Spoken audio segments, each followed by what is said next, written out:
ఏలూరు జిల్లా చింతలపూడిలో మాలజాతి యోధుల పోరాట సంఘం ఆధ్వర్యంలో బహిరంగ ర్యాలీ నిర్వహించారు. ఎస్సీ వర్గీకరణ రాజ్యాంగ విరుద్ధమని, కేంద్ర రాష్ట్ర ప్రభుత్వాలు ఆయా రాజకీయ పార్టీలు వర్గీకరణకు వ్యతిరేకంగా స్పష్టమైన ప్రకటన చేయాలని మాల సంఘాలు డిమాండ్ చేశాయి. ఎస్సీ వర్గీకరణకు వ్యతిరేకంగా మాలజాతి యోధుల పోరాట సంఘం ఆధ్వర్యంలో భారీ ర్యాలీ నిర్వహించారు.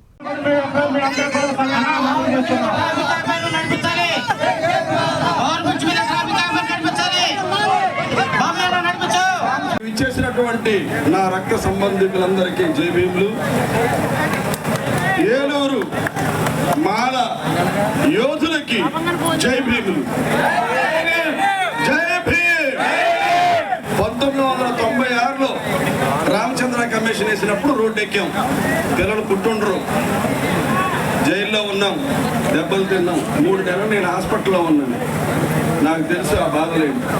అయితే సుప్రీంకోర్టు మనకి చక్కటి అప్పుడు ఈవి చెన్నై గారి కేసులో మనం విజయం సాధించాం. వాళ్ళు 30 సంవత్సరాల పోరాటం ఉన్నారు. అది పోరాటం కాదు, బూటకమే. ఈ వర్గీకరణ అనేటువంటిది పెద్ద బూటకం. ఇప్పుడు మనం సబ్జెక్టు మాట్లాడటానికి కూడా అంత సమయం కూడా లేదు.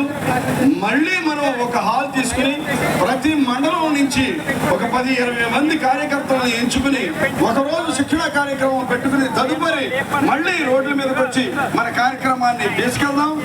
సుప్రీంకోర్టు కూడా రాష్ట్రాలకి అధికారం ఇచ్చేసి చేసుకోండి అని మాత్రం చెప్పలేదు, చూడండి అని చెప్పింది. చాలా మందికి తెలియట్లేదు. రాష్ట్రాలకి అధికారం ఇవ్వలేదు. మీరు చేయాలంటే కులగణన అన్ని చేసిన తర్వాత దాన్ని ఆలోచన చేయొచ్చు మీరని చెప్పింది తప్ప ఇమీడియట్ గా